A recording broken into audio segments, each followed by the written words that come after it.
Hello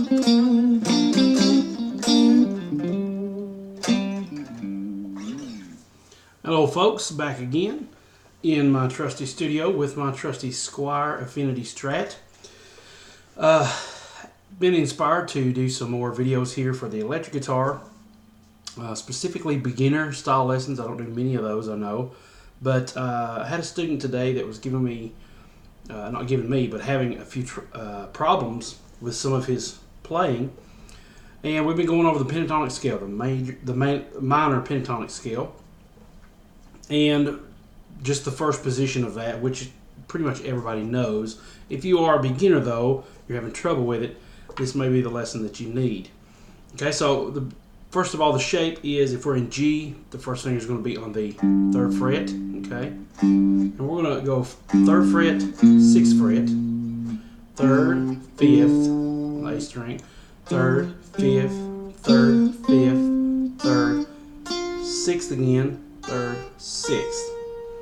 And what we notice there is there's a pattern developing. On the E and the B and the top E strings, we have the finger, first finger, pinky finger, first finger, pinky finger. Okay, so, okay, and then the last one, alright, so,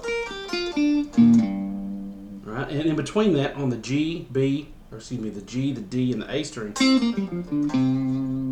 we have the 3rd, 1st and 3rd. Okay, so some people might have this issue in particular, and when I watched him play this over the last couple of weeks, we've been going over it, and I watched him play this, and like that. I'm going to turn that up just in case it's not coming through very well. Make sure that that's coming up to about there. Okay,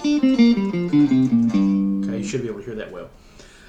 He was having problems with that. As I watched him, I noticed that his fingers were really bent. So instead of being relaxed and everything, every time they get to these strings that were higher, his fingers would bent and arched over. And he was really trying to put an arch there.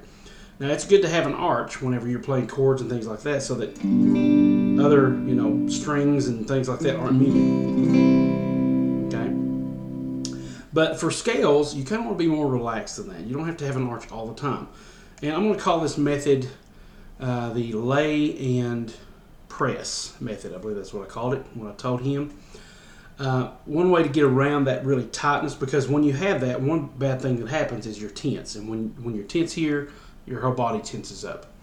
And also when you tense, especially on the lower strings, you're trying to bend that. Well, you can bend them right out of tune, especially with electric guitar strings, which are a lot slinkier and flimsier than acoustic guitar. So that would sound something like this.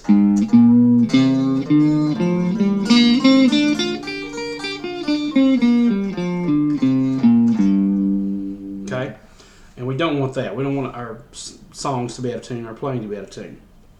So what I've come up with is, it just out off the top of my head, as I was teaching him, this came to my mind.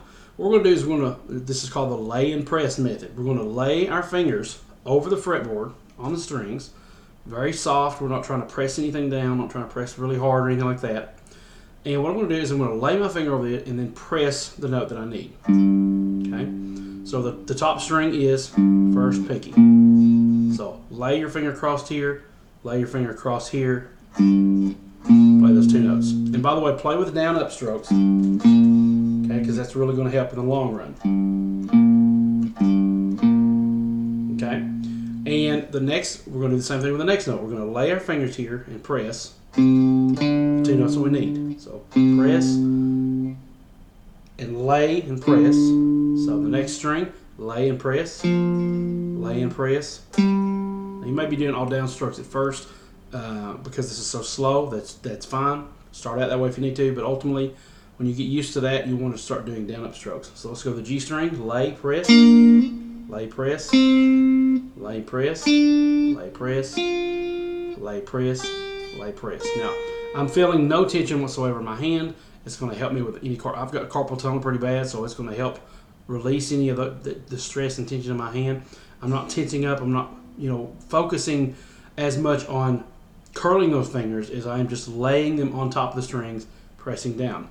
Multiple advantages to that, one of which is it intentionally mutes the strings underneath the notes that you want to be playing. So, for example, if I lay and press this first note, the rest of the strings are pretty much silent.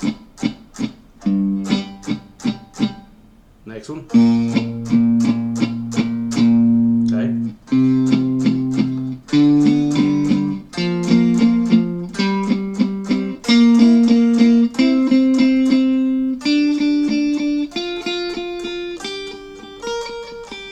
Okay, so, and these fingers kind of help with that. And as I'm laying the pinky down, the rest of the finger is touching the rest of the string. So, and I'm not barring it. That's kind of difficult. You want to press just that one string. Try not to press the whole way across. We don't want that. So you can practice laying that, pressing that, and trying to keep that from the other strings. That's really handy when we start wanting to play, more distorted things. And because there's all this distortion, all this noise happening in your guitar, and you only want to hear the target notes you're playing. And by muting these other notes, that really helps. Muting these other strings, that really helps the notes that we want to hear stand out. The other thing I noticed he was doing, which is going to help with this method, is how you position your guitar. So he had his guitar like this, which is fine, nothing wrong with that. But I noticed his hand was his wrist was kind of curled back like this a little bit, maybe not that extreme, but it was kind of curled back. Okay, and so the guitar was kind of like this. Number one, for me, it's hard to do that because my hand is hard to get around here if I have the guitar. Now, for one thing, the guitar tends to lay back on me, and if I'm laying back, it's hard to get those notes. And so you want the guitar to be upright as much as possible so that you can come around and get those notes. So as he was playing this, I noticed that he had his wrist anchored here, and it was in an unnatural position because by the time he got to the top note, his wrist was bending backward, kind of extremely. So it would sound something like this.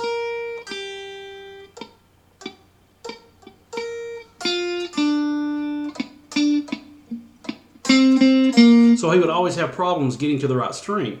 And what I told him was, for one thing, relax, try not to be hunched over if you can help it, and allow your right hand to move up and down. So if I can take the top string just to do this, if I just mute my strings, and just play the top string down, up, okay? And go to the next one, and then the next one, and the next one, and the next one, and the next one. I'm going to do that a couple times, and I'm going to point out what I'm doing here.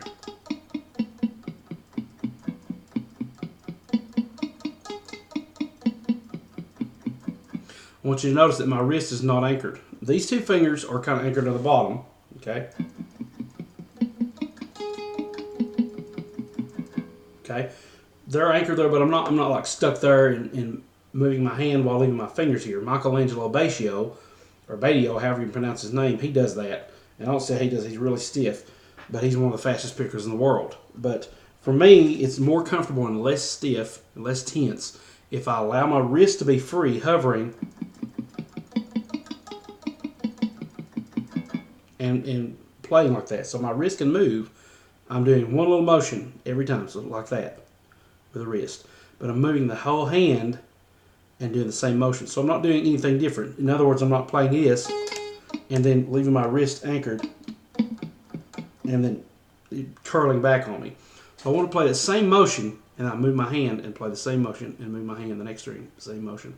And so it allows me to do that. Now, one thing that I'm already feeling in my shoulder here, particularly, is tension because I'm hunched over and I'm having to hold my arm back. That's another thing. His arm was way down here. I said hold it back, and your wrist can straighten out a bit better.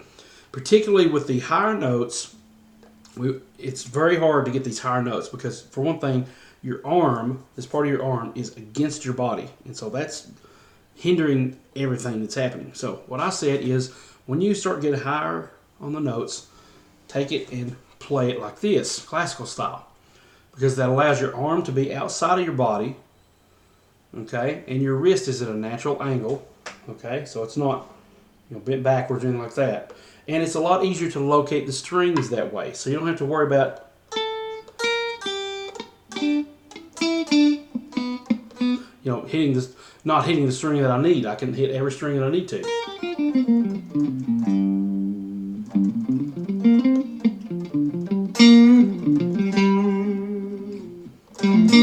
Okay, so it's a lot easier to do that. So remember that next time you practice your pentatonic scales, whichever shape you're in or any other scales, if you're having problems tensing those hands and you're having all kinds of issues with them curling up on you and trying to arch too much, relax. Lay your hand across, press the note you need, and play it. Down, up, down, up, down, up, down, up, down, up, down, up. And you can either start there, or when you get to the end of that, just play the next stroke on the previous note.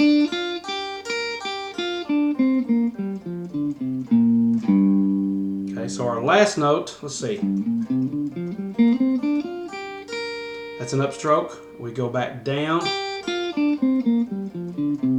down. We should end with a downstroke.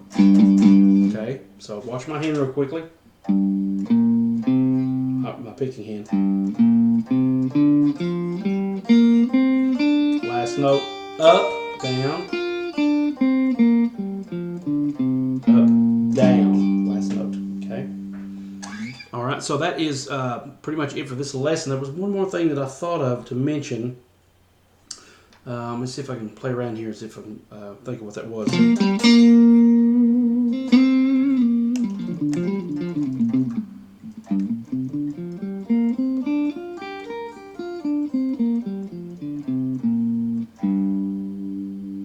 Can't remember exactly what it was off the top of my head. I think it had something to do with picking, maybe. I'm not sure. But I'm going to call it quits for that lesson. I've got one or two more coming up. And if I think of this at the top of my head, I'll just mention it maybe in another video. Thanks so much, guys, for watching. Please click subscribe. Please share this video with your friends. There's going to be a few more of these after this. I know I've been kind of on hiatus lately with my videos because I've had so much in the works regarding my Smart Focus Book 2. And you can find more information about those books by going to ericbeatty.com, and that will lead you right to the first Smart Focus book until the next one becomes available. Then there's going to be a landing page where it'll take you right to that one.